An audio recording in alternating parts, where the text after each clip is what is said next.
வணக்கம் நேர்களே, இன்னைக்கு முக்கியமான செய்தி என்ன அப்படின்றத பார்ப்போம். உலகம் ஃபுல்லாக பேசப்படக்கூடிய ஒரு செய்தி அப்படிங்கிறது, ட்ரம்ப் விதித்த டாரிஃபை யூஎஸ் சுப்ரீம் கோர்ட் அது செல்லாது, அது இல்லீகல் அப்படின்னு சொல்லி ஒரு தீர்ப்பை சொல்லிட்டாங்க.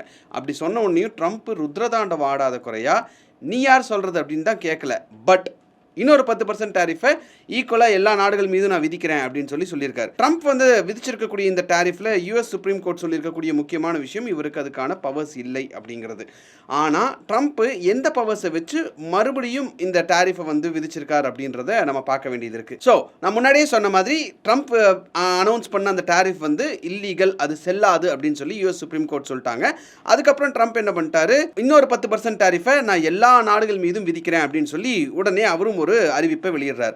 சுப்ரீம் கோர்ட்டுடைய இந்த டாரிஃப் சம்பந்தமான தீர்ப்பு ரத்து செய்யப்பட்டதுக்கு அப்புறம் டொனால்ட் ட்ரம்ப் இப்போ ஆக்சுவலி சொல்ல போனால் கடும் அதிருப்தியில் இருக்கார் அப்படின்றத நம்ம ஈஸியாக புரிஞ்சுக்க முடியும். அவருடைய முக்கிய டார்கெட் என்ன இந்த டாரிஃப்ல அப்படின்னு நீங்க பார்த்தீங்கன்னா, டாரிஃப்ல இருந்து வரக்கூடிய ரெவென்யூ, அமெரிக்காவில் இருக்கக்கூடிய ட்ரேட் டெபிசிட்டை குறைக்கணும் அப்படின்றது ரொம்ப முக்கியமான அவருடைய டார்கெட். அதுக்கப்புறம் இன்னொரு விஷயம், அமெரிக்கா ஃபர்ஸ்ட் அப்படின்ற அவருடைய அந்த கொள்கை. ஸோ சுப்ரீம் கோர்ட் இப்படி ஒரு விஷயம் சொல்லியிருக்கிறதுல முன்னாடி ட்ரம்ப் என்ன சட்டத்தை பயன்படுத்தினார் அப்படிங்கிறது ரொம்ப முக்கியமான விஷயம். இதுக்கு முன்னாடி அவர் பயன்படுத்தின சட்டம் அப்படிங்கிறது international emergency economic powers act அப்படின்ற சட்டத்தை, அதிகாரத்தை தவறாக பயன்படுத்தி தான் டாரிஃப் விதிச்சிருக்கார் அப்படிங்கிறது தான் இந்த சுப்ரீம் கோர்ட் சொல்லியிருக்கக்கூடிய விஷயம். அந்த டாரிஃப்னால Canada, Mexico, China, Brazil, India மீது பல்வேறு கட்ட டாரிஃப் அப்படிங்கிறது விதிக்கப்பட்டதுனால அந்த நாட்டை சேர்ந்த நிறுவனங்கள் எல்லாம் பெரிய அளவில் பாதிச்சிருக்காங்க அப்படின்றது சொல்லியிருக்காங்க. அதாவது ட்ரம்ப்புடைய இந்த எமர்ஜென்சி பவர்ஸ் சட்டத்தை பயன்படுத்தி 10% 50% வரைக்கும் இல்லீகலாக அவர் ரெசிப்ரோக்கல் டாரிஃபை வந்து விதிச்சிருக்கார்.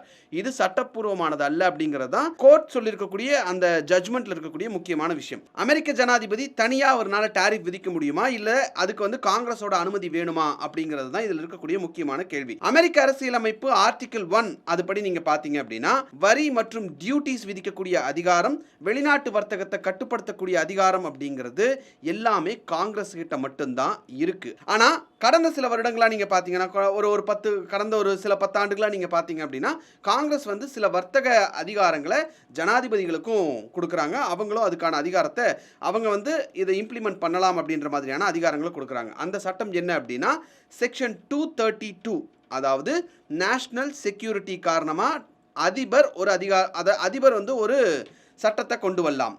செக்ஷன் 301, இந்த சட்டம் என்ன சொல்லுதுன்னா, ட்ரேட் வயலேஷன்ஸ் காரணமாக அதை தடுக்கிறதுக்கு அதிபருக்கு அதிகாரம் இருக்கு. அதே மாதிரி ட்ரேட் ஆக்ட் ப்ரொவிஷன்ஸுக்கும் அதிபருக்கு அதிகாரம் இருக்கு அப்படிங்கிறது தான் இந்த சட்டங்கள் சொல்லக்கூடிய விஷயம். இவையெல்லாம் குறிப்பிட்ட காரணங்களுக்கு மட்டும்தான் பண்ணணும் அப்படிங்கிறதும் ரொம்ப முக்கியமான விஷயம். ஆனால் ஃபர்ஸ்ட் டைம் முன்னாடியே ட்ரம்ப் பயன்படுத்தி இருக்கக்கூடிய சட்டம் என்ன அப்படின்னா, இன்டர்நேஷனல் எமர்ஜென்சி எக்கனாமிக்ஸ் பவர் ஆக்ட்னு நான் சொன்னேன் இல்லையா, அந்த சட்டம் என்ன சொல்லுது அப்படின்னா, நேஷனல் எமர்ஜென்சி ஏற்பட்டா அதிபர் உள்ள வரலாம். அதே மாதிரி பிரசிடென்ட் வந்து ஃபினான்ஷியல் டிரான்சாக்ஷன்ஸை கட்டுப்படுத்தலாம் அப்படின்னு சொல்லுது இந்த சட்டம்.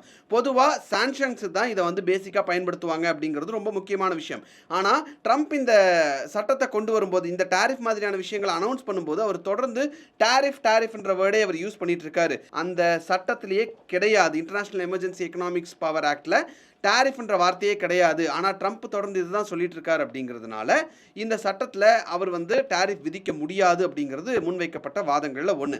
ஸோ ட்ரம்ப்போட ஆர்கியூமெண்ட் என்னவா இருந்தது அப்படின்னா, யூஎஸ் ட்ரேட் டெபிசிட் அப்படிங்கிறது ஒரு நேஷனல் எமர்ஜென்சி, வர்த்தக பற்றாக்குறை தொடர்ந்து இன்க்ரீஸ் ஆகிட்டே இருக்கு, இது ஒரு நேஷனல் எமர்ஜென்சி, அதை நம்ம கட்டுப்படுத்தணும் அப்படின்றதுனால இந்த சட்டத்தை நான் கையில் எடுக்கிறேன் அப்படின்னு சொல்லியிருந்தார். அதே மாதிரி பார்டரில் ட்ரக் டிராஃபிக்கிங் வந்து ரொம்ப ஜாஸ்தியாக இருக்கு, இது வந்து ஒரு நேஷனல் எமர்ஜென்சி, அதை கட்டுப்படுத்துறதுக்கும் நான் வந்து இந்த சட்டத்தை கையில் எடுக்கிறேன் அப்படின்ற மாதிரியான விஷயத்தை அவர் முன்னாடியே சொல்லியிருந்தார். ஸோ சுப்ரீம் கோர்ட் இந்த அனௌன்ஸ்மெண்ட்டை கொடுத்தோன்னையும் ட்ரம்ப்போடைய இமீடியட் ரெஸ்பான்ஸ் என்னவா இருக்குன்னா, நான் எல்லா கண்ட்ரிக்கும் 10% ஒரே மாதிரி டாரிஃப் போடுறேன் அப்படின்னு சொல்றாரு. ஸோ இவர் இந்த இப்போ பயன்படுத்தி இருக்கக்கூடிய செக்ஷன் அப்படிங்கிறது செக்ஷன் 122 ஆஃப் ட்ரேட் ஆக்ட் 1974. அது என்ன சொல்லுது அப்படின்னா, ஒரு சட்டம், இந்த சட்டம் அப்படிங்கிறது ஜனாதிபதிக்கு ஒருதலை பட்சமாக டாரிஃப் விதிக்க அனுமதி கொடுக்குது அப்படிங்கிறது தான் இதில் முக்கியமான விஷயம். இதன்படி பிப்ரவரி 24ஆம் தேதியிலிருந்து உலகத்தில் இருக்கக்கூடிய எல்லா நாடுகளுக்கும் ஒரே மாதிரி ஃப்ளாட்டாக டேரிஃப் போடுவேன் அப்படின்னு சொல்லியிருக்காரு. இதில் ட்விஸ்ட் என்ன அப்படின்னா, இந்த செக்ஷன் 122 படி நீங்கள் டேரிஃப் போட்டிங்கன்னா அந்த டேரிஃப் அப்படிங்கிறது 150 டேஸ்க்கு மட்டும்தான் செல்லுபடி ஆகும். அதுக்கப்புறம் காங்கிரஸுடைய அப்ரூவல் தேவை அப்படிங்கிறது தான் இப்போ இருக்கக்கூடிய பொலிட்டிக்கல் காம்ப்ளிகேஷனாக இருக்குது. ட்ரம்ப் மறுபடியும் என்ன சொல்கிறார் அப்படின்னா 15 to 30% வந்து ஃபாரின் கார்ஸ் மேலே டேரிஃப் போடலாமான்னு நான் யோசிச்சுட்டு இருக்கேன் அப்படின்ற ஒரு விஷயத்தையும் சொல்கிறார். இப்போ பெரிய கேள்வி என்ன அப்படின்னா, சுப்ரீம் கோர்ட்டுடைய இந்த ரூலிங் காரணமாக முன்னாடியே விதிச்ச டேரிஃப், அந்த டேரிஃப்லேருந்து நமக்கு கிடைச்சிருக்கக்கூடிய ரெவென்யூவை என்ன பண்ணுவாங்க அப்படிங்கிறது தான். 1500க்கும் அதிகமான கம்பெனிஸ் வந்து ரீஃபண்ட் கேட்டு ஏற்கனவே வழக்கு போட்டிருக்காங்க. அதோடைய டோட்டல் ரீஃபண்ட் அமௌண்ட் அப்படின்னு நீங்கள் பார்த்தீங்கன்னா ஏறக்குறைய $170 பில்லியன் வரைக்கும் இருக்குது அப்படின்னு கணிக்கப்படுது. கோர்ட் இதை பற்றி தெளிவாக சொல்லலை அப்படிங்கிறதுனால இது ஒரு பெரிய பிரச்சனையாக தான் ஆகும். ஏன்னா இதை மறுபடியும் கோர்ட்டுக்கு எடுத்துகிட்டு வந்தாங்க அப்படின்னா இது இன்னொரு 5 வருஷத்துக்கு இழுக்கும் அப்படின்னு சொல்லி ட்ரம்ப்பே சொல்லியிருக்காரு. அது மட்டும் இல்லாமல் ஏற்கனவே சொன்ன அந்த செக்ஷன் 232 செக்ஷன் 301 இந்த சட்டங்களை அவர் பயன்படுத்தி அங்கே இருக்கக்கூடிய மேஜர் ட்ரேடிங் பார்ட்னர்ஸில் விசாரணை நடத்துங்க. என்ன விசாரணை நடத்தணும்? இண்டஸ்ட்ரியில் வந்து ஒரு மெஷின் வச்சு யூஸ் பண்ணுறேன்னு சொல்லிட்டு 10 மெஷின் வச்சு யூஸ் பண்ணுறாங்களா, எக்ஸஸ் கெப்பாசிட்டி யூஸ் பண்ணிட்டு இருக்காங்களான்றதை செக் பண்ணுங்க அப்படின்னு சொல்கிறாங்க. அது மட்டும் இல்லாமல் ஃபோர்ஸ்டு லேபர் யூஸ் பண்ணுறாங்களா, டிஜிட்டல் சர்வீசஸ் டேக்ஸ் கரெக்டாக கட்டுறாங்களா, ஃபார்மா ப்ரைஸிங் எல்லாம் எப்படி இருக்குது, இல்லை டெக்னாலஜியை டிஸ்கிரிமினேட் பண்ணுறாங்களா, துஷ்பிரயோகம் பண்ணுறாங்களா, இந்த மாதிரியான விஷயங்கள்லாம் விசாரணை நடத்துங்க அப்படின்னு சொல்லி அஃபீஷியலாக இன்னொரு அடுத்த ட்ரேட் வாரை வந்து ட்ரம்ப் வந்து அனௌன்ஸ் பண்ணியிருக்காரு அப்படின்னு தான் இது பார்க்கப்படுது. ஸோ இப்போ பெரிய கேள்வி, அமெரிக்க அரசு ஏற்கனவே வசூலிச்ச இந்த $170 பில்லியன் டேரிஃபை திரும்ப கொடுக்கணுமா வேண்டாமா அப்படிங்கிறது தான். ஏற்கனவே நான் சொன்ன மாதிரி நிறைய கம்பெனிஸ் வந்து கேஸ் போட்டிருக்காங்க. அதில் முக்கியமான மேஜர் நேம்ஸ் நீங்க பார்த்தீங்கன்னா காஸ்கோ, பிஒய்டி மாதிரியான நிறுவனங்கள்லாம் லீகல் பேட்டில் ஏற்கனவே தொடங்கிட்டாங்க.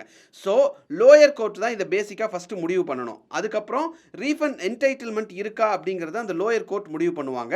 பண்ணினதுக்கப்புறம் அதுக்கான ப்ராசஸ் என்ன, அதுக்கான டைம்லைன் என்ன அப்படிங்கிறதெல்லாம் சொல்லுவாங்க. 1998லேயே ஹார்பர் டாக்ஸ் கேஸ் அப்படின்னு சொல்லி $750 மில்லியன் இந்த மாதிரி நீங்கள் ரீஃபண்ட் கேளுங்க அப்படின்னு சொல்லி லோயர் கோர்ட்டே ஒரு தீர்ப்பு கொடுத்த வழக்குகள்லாம் இருக்குது. ஆனால் இப்போ இது ஸ்கேல் ரொம்ப பெருசு. ஏறக்குறைய 3 லட்சம் இம்போர்ட்டர்ஸ் இதில் இன்வால்வ் ஆயிருக்காங்க. $170 பில்லியன் வந்து திருப்பி கொடுக்க வேண்டியது இருக்கிறதுனால ட்ரெஷரி செக்ரட்டரி ஸ்காட் பெசன்ட் என்ன சொல்கிறாங்க அப்படின்னா, எங்ககிட்ட கேஷ் இருக்குது, ஆனால் இதெல்லாம் கொடுக்கணும் அப்படின்னு நீங்கள் சொல்லிட்டீங்கன்னா இதை கொடுத்து முடிக்கிறதுக்கே பல வருஷம் ஆகும். சரி, அப்போ நான் இன்னொன்று கேட்குறேன், நான் அந்த பணத்தை வந்து அந்த கம்பெனிஸுக்கு திருப்பி கொடுத்துருவேன். திருப்பி கொடுத்துட்டா அந்த பணத்தை ஏற்கனவே பொருள் வாங்கின மக்களுக்கு அந்த கம்பெனிஸ் எப்படி கொடுப்பாங்க? அப்படி கொடுக்க முடியாது அப்படின்றத புரிஞ்சுக்க முடியுது. ஆனால் இனிமேல் விற்கக்கூடிய பொருட்களோட விலையெல்லாம் குறைப்பாங்களா அப்படின்ற ஒரு கேள்வியை ஸ்காட் பெசன்ட் வந்து எழுப்பியிருக்காங்க. பட் பொதுவாகவே உலகம் ஃபுல்லாக ஒரு பொருளுக்கான விலையை இன்க்ரீஸ் பண்ணிட்டாங்க அப்படின்னா ஆப்வியஸாக அந்த பொருளோட விலை குறையிறதுங்கிறது ரொம்ப ரேர் அப்படிங்கிறதுனால இது வந்து இப்போ ஒரு முட்டுச்சந்தில் நிற்கிற மாதிரியான ஒரு விஷயத்தில் இருக்குது. ஸோ மண்டே அடுத்தது இனி என்ன நடக்க போகுது அப்படிங்கிறத பொறுத்து இருந்து தான் நம்ம பார்க்கணும். ஸோ இந்த வீடியோ உங்களுக்கு பிடிச்சிருந்தா இந்த வீடியோவை லைக் பண்ணுங்கள், ஷேர் பண்ணுங்கள், கமெண்ட் பண்ணுங்கள், சப்ஸ்கிரைப் பண்ணுங்கள். தேங்க்யூ.